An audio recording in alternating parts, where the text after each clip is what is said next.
Hello guys, welcome back to my class. So ಇವತ್ತಿನ ಕ್ಲಾಸ್ನಲ್ಲಿ ನಾವು ಕಲಿತಾ ಇದ್ದೀವಿ meant to be, meant for ಸ್ಟ್ರಕ್ಚರ್ಗಳಿಂದ ಹೇಗೆ ನಾವು ಕರೆಕ್ಟಾಗಿ ಸೆಂಟೆನ್ಸ್ ಮಾಡಬೇಕು, ಯಾವ್ದು ಏನು ಮೀನಿಂಗ್ ಕೊಡುತ್ತೆ, ಸಿಚುವೇಶನ್ ಯಾವುದು ಅನ್ನೋದನ್ನೆಲ್ಲ. ಸೊ ಈ ವಿಡಿಯೋ ತುಂಬ ಇಂಪಾರ್ಟೆಂಟ್. ನಾ ಹೇಳಿದ್ನಲ್ಲ, ಅಡ್ವಾನ್ಸ್ ಲೆವೆಲ್ನಲ್ಲಿ ನೀವು ಕಲಿಬೇಕಂದ್ರೆ ಎಲ್ಲ ಸ್ಟ್ರಕ್ಚರ್ಗಳನ್ನ ಕಲಿಬೇಕು. ಲಾಸ್ಟ್ ಕ್ಲಾಸ್ಗಳಲ್ಲಿ ನಾನು ಹೇಳ್ಕೊಟ್ಟಿರೋ ಸ್ಟ್ರಕ್ಚರ್ಸ್ನ ಕೂಡ ನೀವು ಚೆನ್ನಾಗಿ ಪ್ರಾಕ್ಟೀಸ್ ಮಾಡಿ, ಬರೆದು ಪ್ರಾಕ್ಟೀಸ್ ಮಾಡಿ, ನಿಮ್ಮದೇ ಓನ್ ಎಕ್ಸಾಂಪಲ್ಸ್ನ ಬರೀರಿ, ಓದಿ ಪ್ರಾಕ್ಟೀಸ್ ಮಾಡಿ. ಸೊ ಈ ವಿಡಿಯೋ ಕೂಡ ತುಂಬ ಇಂಪಾರ್ಟೆಂಟ್, ಎಂಡ್ವರೆಗೂ ನೋಡ್ತಾ ಇರಿ. ಸೊ ಈ ಕ್ಲಾಸ್ನಲ್ಲಿ ನಾವು ಯೂಸ್ ಮಾಡ್ತಾ ಇರುವಂಥ ಮೇನ್ ವರ್ಡ್ ಮೆಂಟ್. ಇದು ಮೀನ್ನ past participle. So past participle ವರ್ಬ್ನ ನಾವು ಅಡ್ಜೆಕ್ಟಿವ್ ಥರ ಯೂಸ್ ಮಾಡ್ಕೋಬೋದಲ್ವಾ? ಸೊ ಈಗ ನಾವು ಅದನ್ನೇ ಮಾಡ್ತಾ ಇರೋದು. ಸೊ ಅದು ಅಡ್ಜೆಕ್ಟಿವ್ ಆದರೆ ನಾವು ಬಿ ಫಾರ್ಮ್ ಮುಂದೆ ಯೂಸ್ ಮಾಡ್ಕೊಳ್ತಾ ಇದ್ದೀವಿ. To talk about a particular responsibility, duty or a task of a person or thing. ಅಂದರೆ ಒಂದು ವಸ್ತು ಅಥವಾ ಒಬ್ಬ ವ್ಯಕ್ತಿಯ ಕೆಲಸ ಏನು, ಅವ್ರ ಕರ್ತವ್ಯ ಏನು, ಅವ್ರು ಇರೋದು ಯಾಕೆ, ಅಥವಾ ವಸ್ತು ಇರೋದು ಯಾಕೆ ಅಂತ ಮಾತಾಡೋದಕ್ಕೆ. ರೈಟ್. ಈಗ ನೋಡಿ, ಮೀನ್ ಅಂದರೆ ಏನು? ಮೀನ್ ಅಂದರೆ ಏನು ಸೂಚಿಸುತ್ತದೆ, ಏನು ಅರ್ಥ ಕೊಡುತ್ತದೆ, ಯಾತಕ್ಕೋಸ್ಕರ ಇದೆ ಅಂತ ಹೇಳುತ್ತದೆ. ಅದೇ ಥರ ಮೀನ್ನ ಪಾಸ್ಟ್ ಪಾರ್ಟಿಸಿಪಲ್ ಏನು, ಮೆಂಟ್. ಸೊ ಅದನ್ನು ಈ ಸ್ಟ್ರಕ್ಚರ್ನಲ್ಲಿ ಯೂಸ್ ಮಾಡಿಕೊಂಡಾಗ ನಾವು ಯಾವ ವ್ಯಕ್ತಿ ಬಗ್ಗೆ ಅಥವಾ ಯಾವ ವಸ್ತು ಬಗ್ಗೆ ಮಾತಾಡ್ತಿದ್ದೀವೋ ಅದರ ಕೆಲಸ ಏನು, ಅದಿರೋದು ಯಾಕೆ ಅಂತ ಹೇಳ್ತೀವಿ. ಎಕ್ಸಾಂಪಲ್ ನೋಡಿದ್ರೆ ನಿಮ್ಗೆ ಗೊತ್ತಾಗುತ್ತೆ. ಸೊ ಸ್ಟ್ರಕ್ಚರ್ ಈ ಥರ ಇರುತ್ತೆ: be form, meant to, present verb. Right. So ಇದನ್ನು ಪಾಸ್ ಮಾಡಬೇಕಂದ್ರೆ ಬಿ ಫಾರ್ಮ್ ಮಾತ್ರ ಚೇಂಜ್ ಮಾಡಬೇಕು. ಮೆಂಟ್ ಟು ಪ್ರೆಸೆಂಟ್ ವರ್ಬ್, ಇದರಲ್ಲಿ ಸ್ಪೆಲ್ಲಿಂಗ್ ಚೇಂಜ್ ಆಗಲ್ಲ, ನಾವು ಅದನ್ನೇ ಕಲಿತಾ ಇದ್ದೀವಿ ಅಲ್ವಾ? ಸೊ ಇದಕ್ಕೇನು ಫ್ಯೂಚರ್ ಫಾರ್ಮ್ ಇಲ್ಲ, ಪ್ರೆಸೆಂಟ್ನೇ ಫ್ಯೂಚರ್ಗೂ ಯೂಸ್ ಮಾಡಿ ಅಷ್ಟೇ.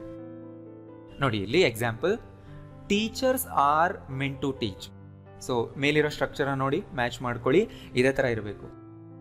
ಅಂದರೆ ಟೀಚರ್ನ ಕೆಲಸ ಹೇಳ್ತಿದೆ. ಅಂದರೆ ಏನು, ಟೀಚರ್ಸ್ ಇರೋದೇ ಕಲಿಸೋದಕ್ಕಾಗಿ ಅಂತ ಇದ್ರ ಅರ್ಥ. ಸೊ ತುಂಬ ಸರಿ ಇದನ್ನು ಇನ್ಫಾರ್ಮಲ್ ಆಗಿ ಇದೇ ಥರನೇ ಯೂಸ್ ಮಾಡ್ತೀವಿ. ನೋಡಿ ಕನ್ನಡ, ಟೀಚರ್ಸ್ ಯಾಕಿದ್ದಾರೆ, ಅವರಿರೋದೇ ಕಲಿಸೋದಕ್ಕಾಗಿ. Teachers are meant, they are meant to teach. ನೋಡಿ ಈ ಥರ ಇನ್ನೊಂದು ವರ್ಬ್ನ ನೀವು ಹಾಕಬೇಕಂದ್ರೆ ಅದರಿಂದ ಟು ಹಾಕ್ಬಿಟ್ಟೆ ಹಾಕಬೇಕು. ಟೀಚರ್ಸ್ ಆರ್ ಮೆಂಟ್ ಅಂದರೆ ಅವರಿರುವ ಉದ್ದೇಶ. ರೈಟ್, ಅದನ್ನೇ ಹೇಳ್ತೀವಿ. ಟೀಚರ್ಸ್ ಆರ್ ಮೆಂಟ್ ಅಂದರೆ ಟೀಚರ್ಸ್ ಇರುವ ಉದ್ದೇಶ ಟು ಟೀಚ್. ಟೀಚರ್ಸ್ನ ಕೆಲಸ ಕಲಿಸುವುದು, ಅವರನ್ನು ಕಲಿಸುವುದಕ್ಕಾಗಿ ಉದ್ದೇಶಿಸಲಾಗಿದೆ. ಯಾವುದಾದ್ರೂ ಸೆಂಟೆನ್ಸ್ ಹೇಳಿ. ರೈಟ್, 3 ಸೆಂಟೆನ್ಸ್ ಓದಿ. ಸೊ ಈ ಥರ ನಾನು ಸ್ಪೋಕನ್ ಕನ್ನಡಗೆ ರಿಲೇಟ್ ಆಗೋ ಥರನೇ ಟ್ರಾನ್ಸ್ಲೇಷನ್ ಮಾಡಿರ್ತೀನಿ. ಸೊ ಇದರ ಬೇಸ್ ಐಡಿಯಾ ನೀವು ತಿಳ್ಕೊಳ್ಳಿ, ನಾನು ಇಲ್ಲಿ ಏನು ಹೇಳ್ತಾ ಇದ್ದೀನಿ ಅನ್ನೋದು ಗೊತ್ತಾಯ್ತಲ್ಲ. ಸೊ ಇಲ್ಲಿ teachers are meant to teach ಅಂದರೆ ಅರ್ಥ the main job of teachers is to teach ಅಂತ. ಸೊ ಫಸ್ಟ್ ಸ್ಟ್ರಕ್ಚರ್ ಇದೆ, meant to be, meant for, ಆಮೇಲೆ ಹೇಳ್ಕೊಡ್ತೀನಿ ನಾನು. ಸೊ ಎಕ್ಸಾಂಪಲ್ಸ್ ನೋಡಿ. It is meant to help. It is meant to help old people. Help to ಅನ್ಬಾರ್ದು, ಮತ್ತೆ ಅವರಿಗೆ help ಮಾಡೋದು, ಅದರಿಂದ ಹೆಲ್ಪ್ ಟು ಬರಬೇಕು. ನೋ, ಯಾವತ್ತೂ ಕೂಡ ಹೆಲ್ಪ್ ಮುಂದೆ ಟು ಬರಲ್ಲ. ಎಲ್ಲಾದರೂ ಒಂದು ಕಡೆ ರೂಲ್ ಬರೆದು ಇಟ್ಕೊಳ್ಳಿ.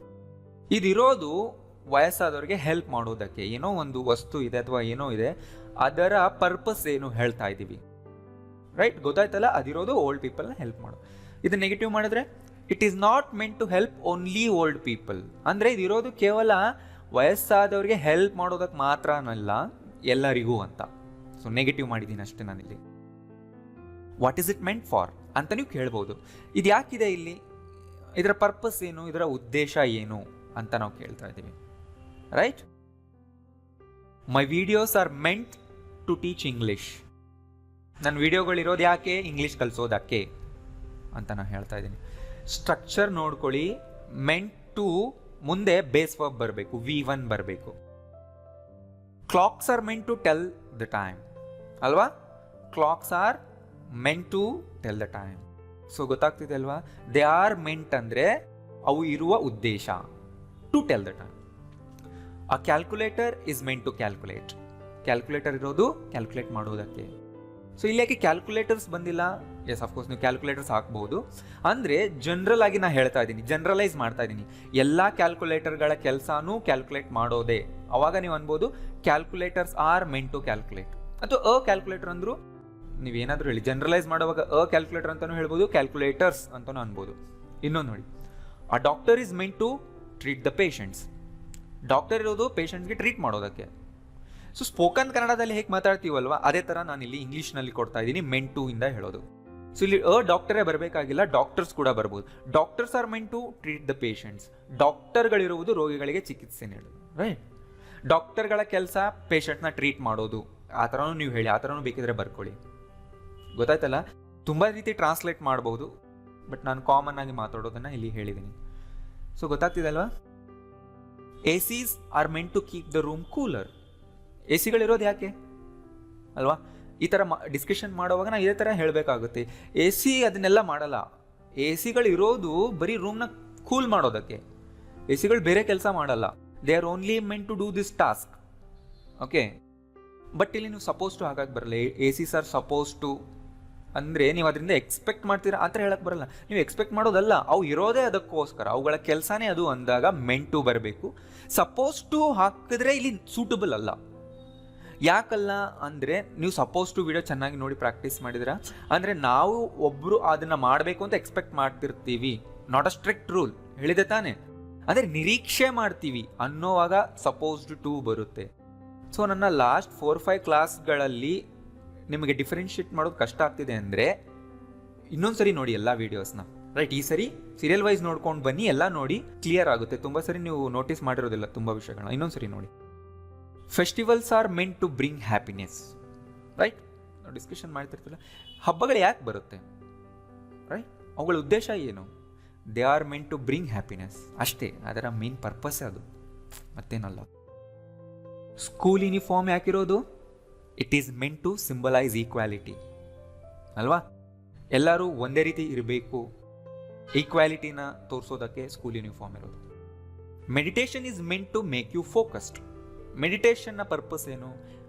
ಅದು ಏನು ಕೆಲಸ ಮಾಡುತ್ತೆ meditation? To make you focused. So ನಾನು ಕನ್ನಡ ಟ್ರಾನ್ಸ್ಲೇಷನ್ನ ಆ್ಯಸ್ ಇಟ್ ಈಸ್ ಇಟ್ಟಿದ್ದೀನಿ, ತುಂಬ ರಿಲೇಟ್ ಮಾಡ್ಕೊಳ್ಳೋಕ್ಕೆ. ತುಂಬ ಫಾರ್ಮಲ್ ವರ್ಡ್ಗಳನ್ನ ನಾನು ತುಂಬ ಸರಿ ಯೂಸ್ ಮಾಡಲ್ಲ ಕನ್ನಡದಲ್ಲಿ, ಯಾಕೆಂದರೆ ನಿಮ್ಗೆ ರಿಲೇಟ್ ಮಾಡ್ಕೊಳ್ಳೋಕೆ ಈಸಿ ಇರಲಿ ಅಂತ. ನಾವು ಹಾಗೆ ಮಾತಾಡ್ತೀವಲ್ಲ ಅದನ್ನು ಇಟ್ಟಿದ್ದೀನಿ. ಕೇಂದ್ರೀಕರಿಸೋದು ಅಂತ ನಾನು ಏನು ಯೂಸ್ ಮಾಡಿಲ್ಲ. Medicines are not meant to leave on. ಇಲ್ಲಿ ಸ್ವಲ್ಪ ಕೇರ್ಫುಲ್ಲಾಗಿ ಕೇಳಿಸ್ಕೊಳ್ಳಿ. Medicines are not meant to leave on ಅಂದರೆ ಮೆಡಿಸನ್ಗಳಿರೋದು ಯಾಕೆ? ನಮ್ಗೆ ಯಾವಾಗಲಾದರೂ ತುಂಬ ಸಿವಿಯರ್ ಆಗಿ ಆರೋಗ್ಯ ಕೆಟ್ಟೋದ್ರೆ ಮಾತ್ರ ಮೆಡಿಸನ್ಸ್ನ ನಾವು ಕನ್ಸ್ಯೂಮ್ ಮಾಡಬೇಕು. ಅದರ್ವೈಸ್ ನಾವು ನಮ್ಮ ಲೈಫ್ನೇ ಮೆಡಿಸನ್ ಮೇಲೆ ಡಿಪೆಂಡ್ ಮಾಡಬಾರ್ದು. ನಾವು ಅಂದರೆ ಅರ್ಥ, ಯಾವಾಗಲೂ ನಾವು ಮೆಡಿಸನ್ಸ್ನ ಕನ್ಸ್ಯೂಮ್ ಮಾಡ್ತಾ ಇರಬಾರ್ದು. ಅವುಗಳಿರೋದು ನಾವು ಅವಲಂಬಿತವಾಗಿರಲು ಅಲ್ಲ.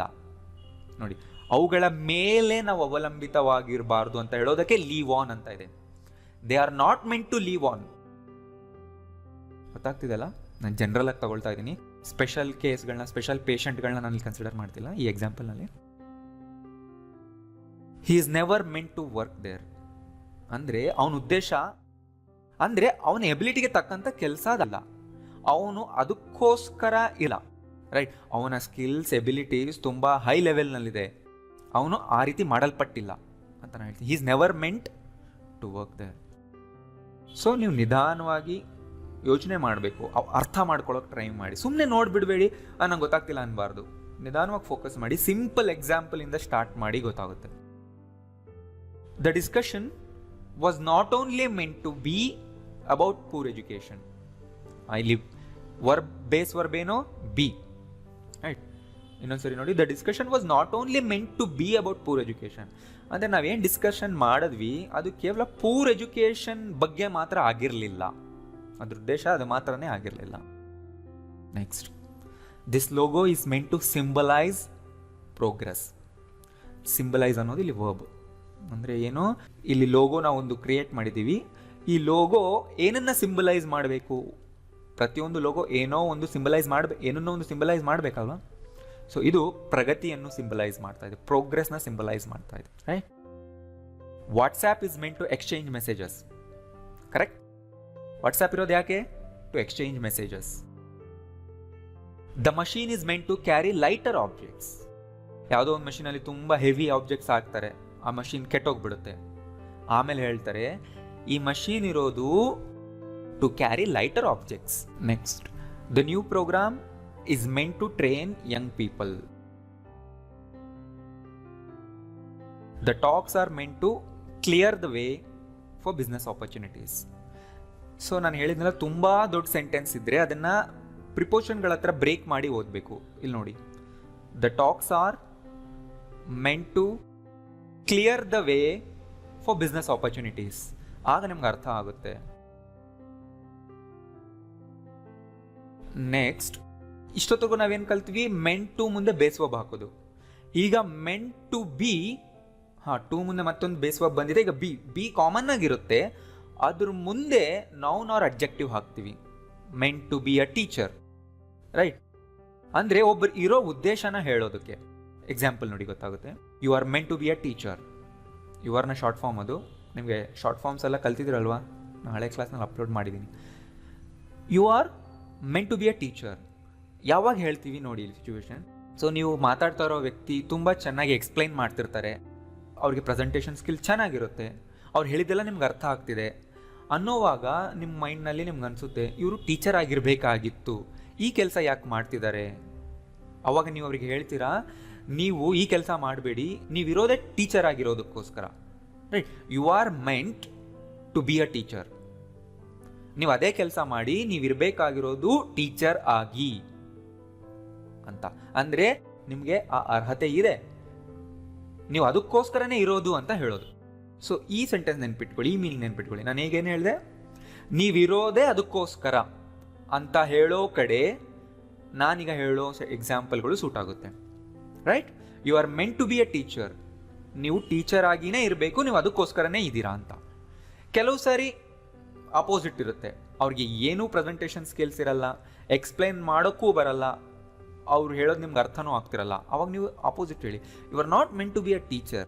ಇನ್ ಕೇಸ್ ಅವ್ರೇನಾದರೂ ಟೀಚರ್ ಆಗಿದ್ದು ಅವ್ರು ಹೇಳೋದೇನು ಅರ್ಥ ಆಗ್ತಿರ್ಲಿಲ್ಲ ಅಂದರೆ, you are not meant to be a teacher. ನೀನು ಟೀಚರ್ ಆಗಿರಬಾರ್ದು, ನೀನು ಇರೋದು ಅದಕ್ಕಾಗಿ ಅಲ್ಲ, ನಿಂದು ಬೇರೆ ಕೆಲಸ ಇದೆ, ನೀನು ಅದನ್ನು ಮಾಡು, ರೈಟ್? ನೀ ಅದಕ್ಕೋಸ್ಕರ ಅಲ್ಲ. You are not meant to be this job. She was meant to be a doctor. ಅವಳು ಡಾಕ್ಟರ್ ಆಗಿರಬೇಕಾಗಿತ್ತು, ಬಟ್ ಅವಳು ಬೇರೆ ಕೆಲಸ ಮಾಡ್ತಿದ್ದಾಳೆ ಅಂತ ಪಾಸ್ಟ್ನಲ್ಲಿ ಹೇಳ್ತಾ ಇದ್ದೀನಿ, right? Parties are meant to be fun. ನೋಡಿ, ಪಾರ್ಟಿಗಳು ಯಾಕಿರುತ್ತೆ? ಫನ್ ಆಗಿರಬೇಕು, right? They are meant to be fun, they are not meant to be serious, ಅಲ್ವಾ? ಸೊ ಇಲ್ಲಿ ಫನ್ ಅನ್ನೋದು ಅಡ್ಜೆಕ್ಟಿವ್ ಆಗಿ ನಾವು ತಗೋ, ರೈಟ್? ಸೊ ಸ್ಟ್ರಕ್ಚರ್ ನೋಡಿ, ಟು ಬಿ ಮುಂದೆ ಫನ್ ಬಂದಿದೆ ಅಂದರೆ ಪಾರ್ಟಿಗಳು ಇರೋದೇ ಮೋಜಿನಿಂದ. ಯಾರಾದರೂ ಪಾರ್ಟಿನಲ್ಲಿ ಏನಾದರೂ ಕ್ರಿಟಿಸೈಸ್ ಮಾಡ್ತಿದ್ರೆ ಅದು ಈ ಥರ ಇರಬೇಕು, ಅವಾಗ ನೀವು ಹೇಳ್ಬೋದು ಅವು ಇರೋದೇ ಫನ್ನಿಂದ, ನೀನು ಬೇರೆ ಥರ ಎಕ್ಸ್ಪೆಕ್ಟ್ ಮಾಡಬಾರ್ದು. They are meant to be fun. It is meant to be a friendly match. ಈ ಮ್ಯಾಚ್ ಇರೋದು ಯಾಕೆ? ಫ್ರೆಂಡ್ಲಿ ಮ್ಯಾಚ್ ಅಷ್ಟೇ ಅಂತ ನಾವು ಇಲ್ಲಿ ಹೇಳ್ತಾ ಇದ್ದೀವಿ. ಇದೇ ಥರನೇ ಇರಬೇಕು, ನೀವು ಮ್ಯಾಚ್ನ ಸೀರಿಯಸ್ ಆಗಿ ತಗೋಬೇಡಿ. It is meant to be a friendly match. He is meant to be a business man. First sentence ಬಂದಿದೆಯಲ್ಲ ಅದೇ ಥರ. ಅವನಿಗೆ ಬಿಸ್ನೆಸ್ ಸ್ಕಿಲ್ಸ್ ತುಂಬ ಚೆನ್ನಾಗಿದೆ, ಸೊ ಅವ್ನು ಬಿಸ್ನೆಸ್ ಮ್ಯಾನ್ ಆಗಿರಬೇಕು, ಅವನಿರೋದೇ ಅದಕ್ಕೋಸ್ಕರ, ಸೊ ಅವನು ಅದೇ ಕೆಲಸ ಮಾಡಬೇಕು ಅಂತ ಹೇಳೋ context. The party was meant to be a surprise. Party ಇರಬೇಕಾಗಿದ್ದು ಸರ್ಪ್ರೈಸ್ ಆಗಿ, ಬಟ್ ಅದು ಆ ಥರ ಇರಲಿಲ್ಲ. Rules are meant to be followed. ಇಲ್ಲಿ ಫಾಲೋಡ್ ಅನ್ನೋದು ಅಡ್ಜೆಕ್ಟಿವ್ ಆಗಿ ಯೂಸ್ ಆಗಿದೆ ಅಲ್ವಾ? ರೂಲ್ಸ್ ಯಾಕಿರೋದು? They are meant to be followed. ಗೊತ್ತಾಗ್ತಿದೆ ಅಲ್ವಾ? It is not meant to be eaten. ಇದು ಇರೋದು ತಿನ್ನೋದಕ್ಕಲ್ಲ, ರೈಟ್? ಇದರ ಪರ್ಪಸ್ ಇದನ್ನು ತಿನ್ನೋದಕ್ಕಲ್ಲ ನೋಡಿ. ಆದ್ದರಿಂದ ಟು ಬಿ ಈಟನ್ ಬಂದಿದೆ. ಇಲ್ಲಿ ಟು ಬಿ ಮುಂದೆ ಬಂದಿರೋದು ಪಾಸ್ಟ್ ಪಾರ್ಟಿಸಿಪಲ್ ಅಡ್ಜೆಕ್ಟಿವ್ಸ್. ಯಾಕೆ ಅಡ್ಜೆಕ್ಟಿವ್ ಆಗಿ ಗೊತ್ತಲ್ಲ? ಪಾಸ್ಟ್ ಪಾರ್ಟಿಸಿಪಲ್ ವರ್ಬ್ಗಳು ಅಡ್ಜೆಕ್ಟಿವ್ ಆಗಿ ನಾವು ಯೂಸ್ ಮಾಡ್ಕೋಬೋದು. ಈ ಥರ ಯಾವಾಗಲೂ ಟು ಬಿ ಅಂತ ಬಂದರೆ ಅದ್ರ ಮುಂದೆ ಅಡ್ಜೆಕ್ಟಿವ್ ಬರುತ್ತೆ, ಆರ್ ಪಾಸ್ಟ್ ಪಾರ್ಟಿಸಿಪಲ್ ಅಡ್ಜೆಕ್ಟಿವ್ಸ್ ಬರುತ್ತೆ. ಅಂದರೆ ಅದನ್ನು ತಿನ್ನೋದಕ್ಕಲ್ಲ ಅಂತ ನಾವು ಹೇಳ್ತೀವಿ. It is not meant to be eaten. It is not meant to eat ಅನ್ಬಾರ್ದು. It is not meant to eat ಅಂದರೆ ಅದು ಇರೋದು ತಿನ್ನೋದಕ್ಕಲ್ಲ ಅಂತ ಆಗುತ್ತೆ. ಅದು ಬೇರೆದನ್ನು ತಿನ್ನಲ್ಲ, ನಾವು ಅದನ್ನು ತಿಂತೀವಿ. ನಿಧಾನಕ್ಕೆ ಯೋಚನೆ ಮಾಡಿ, ಗೊತ್ತಾಗುತ್ತೆ. ಯಾಕೆಂದರೆ ರೂಲ್ ನೋಡಿ, rules are meant to follow ಅನ್ಬಾರ್ದು. Rules are meant to follow ಅಂದರೆ ರೂಲ್ಸ್ ಬೇರೆದನ್ನು ಫಾಲೋ ಮಾಡಲ್ಲ, ನಾವು ರೂಲ್ಸ್ಗಳನ್ನ ಫಾಲೋ ಮಾಡಬೇಕಲ್ವಾ? ರೂಲ್ಸ್ಗಳು ಫಾಲೋ ಆಗಬೇಕಲ್ವಾ? ರೂಲ್ಸ್ಗಳು ಫಾಲೋ ಆಗಬೇಕು ಬೇರೆಯವರಿಂದ. ಅದನ್ನು ಹೇಳ್ತಿದ್ದೆ, rules are meant to be followed by others. I don't think she is meant to be a teacher. Same, ಗೊತ್ತಾಯ್ತಲ್ಲ? ನೆಕ್ಸ್ಟ್ ಸ್ಟ್ರಕ್ಚರ್ ಮೆಂಟ್ ಫಾರ್ ಅಂತೀವಿ. ಅಂದರೆ ಇಲ್ಲಿ ಹಾಕಬೇಕಾಗಿರೋದು ನೌನ್, ವರ್ಬ್ ಬರಲ್ಲ ಇಲ್ಲಿ. ಮೆಂಟ್ ಫಾರ್ ಅಂದರೆ ಯಾವುದು ಯಾರಿಗೋಸ್ಕರ ಇದೆ, ಯಾವುದಕ್ಕೋಸ್ಕರ ಅದು ಇದೆ ಅಂದರೆ ಅದನ್ನು ಸ್ಪೆಷಲಿ ಡಿಸೈನ್ ಮಾಡಿರ್ತಾರೆ. ಓಕೆ, ಆ ಕೆಲಸಕ್ಕೋಸ್ಕರನೇ ಅದನ್ನು ಡಿಸೈಡ್ ಮಾಡಿರ್ತಾರೆ, ಆಗ ಫಾರ್ ಅನ್ಬೇಕು. ನೋಡಿ ಇಲ್ಲಿ, the entire room was meant for storage. ಅಂದರೆ ಈ ರೂಮು ಬರೀ ನಾವು ಸ್ಟೋರೇಜ್ಗೋಸ್ಕರನೇ ಇಟ್ಟಿದ್ವಿ, ಅದಕ್ಕೋಸ್ಕರನೇ ರೆಡಿ ಮಾಡಿಸಿದ್ವಿ, ಮಾಡುವುದಕ್ಕಾಗಿಯೇ ಇತ್ತು. WhatsApp is meant for communication. ನೋಡಿ, ಆಗಲೇ ಹೇಳ್ಕೊಟ್ಟಿರೋ ಸ್ಟ್ರಕ್ಚರ್ನಲ್ಲೂ ಹೇಳ್ಬೋದು, ಫಾರ್ ಸ್ಟ್ರಕ್ಚರ್ನಲ್ಲೂ ಮೆಂಟ್ ಫಾರ್ ಸ್ಟ್ರಕ್ಚರ್ನಲ್ಲೂ ಹೇಳ್ಬೋದು. ಸೊ ಮೆಂಟ್ ಫಾರ್ ಮುಂದೆ ಬಂದಿರೋದನ್ನು ಕಮ್ಯುನಿಕೇಶನ್, ಇಲ್ಲಿ ನೌನ್ ಅದು. ಆಗ್ಲೇನಿತ್ತು, ಮೆಂಟ್ ಟು ಕಮ್ಯುನಿಕೇಟ್ ಬಂದಿತ್ತಲ್ವಾ, ಮೆಂಟ್ ಟು ಎಕ್ಸ್ಚೇಂಜ್ ಬಂದಿತ್ತು ಆಗಲೇ ಅಲ್ವಾ. ಮೆಂಟ್ ಫಾರ್ ಕಮ್ಯುನಿಕೇಶನ್ ಅಂದ್ರೇನು? ಸಂವಹನಕ್ಕಾಗಿ. ವಾಟ್ಸ್ಆ್ಯಪ್ ಇರೋದು ಯಾಕೆ? ಕಮ್ಯುನಿಕೇಶನ್ಗಾಗಿ. ಅದಕ್ಕೋಸ್ಕರನೇ ವಾಟ್ಸಪ್ನ ಡಿಸೈನ್ ಮಾಡಿದ್ದಾರೆ. ಸೊ ಈ ಥರ ಹೇಳುವಾಗ ಮೆಂಟ್ ಫಾರ್ ಮುಂದೆ ನೌನ್ ಹಾಕಬೇಕು. This chair was clearly made for a child. ಈ ಚೇರ್ ಕ್ಲಿಯರ್ ಆಗಿ ಗೊತ್ತಾಗ್ತಾ ಇದೆ ಚಿಕ್ಕ ಮಕ್ಕಳಿಗೋಸ್ಕರ ಅಂತ, ಆ ಚಿಕ್ಕ ಮಗುಗೋಸ್ಕರನೇ ಇದಿರೋದು. ಸೊ ಇದು ಪಾಸ್ಟ್ನಲ್ಲಿದೆ. This app is not meant for kids. ಅಂದರೆ ಏನೋ ಒಂದು ಮೊಬೈಲ್ ಆ್ಯಪ್ ಮಕ್ಕಳಿಗೋಸ್ಕರ ಇಲ್ಲ, ಮಕ್ಕಳಿಗೋಸ್ಕರ ಅದು ಡಿಸೈನ್ ಮಾಡಿಲ್ಲ ಅಂತ ನಾವು ಹೇಳ್ತಾ ಇದ್ದೀವಿ. These pills aren't meant for you. ಅಂದರೆ ಈ ಮಾತ್ರೆಗಳು ನಿಮ್ಗಾಗಲ್ಲ ಇರೋದು, ಬೇರೆ ಒಂದು ಇಲ್ನೆಸ್ಗೋಸ್ಕರ ಇರೋದು, ಬೇರೆಯವರಿಗೋಸ್ಕರ. They are meant for each other. ಹಾಂ ನೋಡಿ, they are made for each other ಅಂತ ಕೇಳಿದ್ರಲ್ಲ, ಸೇಮ್ ಸೆಂಟೆನ್ಸ್ ಈ ಥರನೂ ಹೇಳ್ಬೋದು. They are meant. They are meant ಅಂದ್ರೇನು? ಅವರು ಇರೋದೇ, ಅವರು ಇರೋ ಉದ್ದೇಶನೇ ಫಾರ್ ಈಚ್ ಅದರ್, ಒಬ್ಬರು ಮತ್ತೊಬ್ಬರಿಗಾಗಿ, ಪರಸ್ಪರ ಅಂತ ಹೇಳ್ತಾ ಇದ್ದೀವಿ. Right. Is this grammar book meant for us ಅಂತ ನೀವು ಕೇಳ್ಬೋದು. ರೈಟ್. ಈಗ ನೀವೆಲ್ಲೋ ಲೈಬ್ರರಿಗೆ ಹೋಗಿರ್ತೀರಾ, ಅವ್ರ ಬುಕ್ ಸ್ಟೋರ್ಗೆ ಹೋಗಿರ್ತೀರಾ, ಈ ಬುಕ್ ನಮಗೋಸ್ಕರನಾ, ಅಂದರೆ ನಮ್ಮಂಥವ್ರಿಗೋಸ್ಕರನಾ ಅಂತ ನಾವು ಕೇಳ್ತಾ. ಅಂದರೆ ನಮಗೆ ಸೂಟ್ ಆಗುತ್ತಾ ಇದು ನಮಗೋಸ್ಕರ ಡಿಸೈನ್ ಮಾಡಿದ್ಯಾ, ನಮಗೆ ಇದು ಪರ್ಫೆಕ್ಟ್ ಬುಕ್ಕಾ ಅಂತ ನಾವು ಕೇಳ್ತಾ ಇದೀವಿ. ಈ ಥರ ಕೇಳಬೇಕು. ಈ ಸೆಂಟೆನ್ಸ್ನ ಬೇರೆ ಥರನೂ ಹೇಳ್ಬೋದು, ಬಟ್ ನಾನಿಲ್ಲಿ ಮೋಸ್ಟ್ ಸೂಟಬಲ್ ಸ್ಟ್ರಕ್ಚರ್ ಯೂಸ್ ಮಾಡಿ ಹೇಳ್ತಾ ಇದ್ದೀನಿ. ಅಂದ್ರೇನು? Meant for. ಅರ್ಥಾಯ್ತಲ್ಲ? ಈ ಸೆಂಟೆನ್ಸ್ನ ಬೇರೆ ಥರನೂ ಹೇಳ್ಬೋದು. Is this book for us? ನೋಡಿ, is this book for us ಆ ಥರ ಕೇಳ್ಬೋದು. Is this book perfect for us ಕೇಳ್ಬೋದು. Is this book suitable for us ಹೇಳ್ಬೋದು. ಬಟ್ ನಾನಿಲ್ಲಿ ಏನು ಹೇಳಿದೆ? Is this book meant for us. ಈ ಸ್ಟ್ರಕ್ಚರ್ನ ಯೂಸ್ ಮಾಡ್ಕೊಂಡು ಹೇಳೋದೇ ಕರೆಕ್ಟ್ ಸ್ಟ್ರಕ್ಚರ್, ಕರೆಕ್ಟ್ ಸಿಚುವೇಶನ್ನಲ್ಲಿ, ಆ ಸಿಚುವೇಶನ್ನಲ್ಲಿ. ರೈಟ್.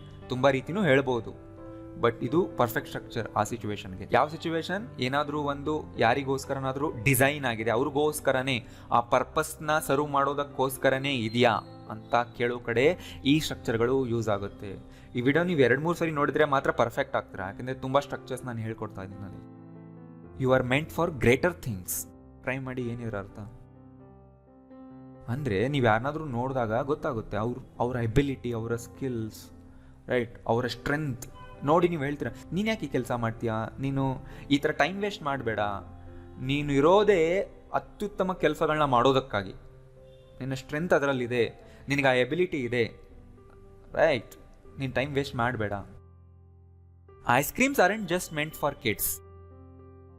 ಐಸ್ ಕ್ರೀಮ್ಗಳಿರೋದು ಜಸ್ಟ್ ಮಕ್ಕಳಿಗೋಸ್ಕರ ಅಲ್ಲ, ಅಂದರೆ ಯಾರು ಬೇಕಾದರೂ ತಿನ್ಬೋದು.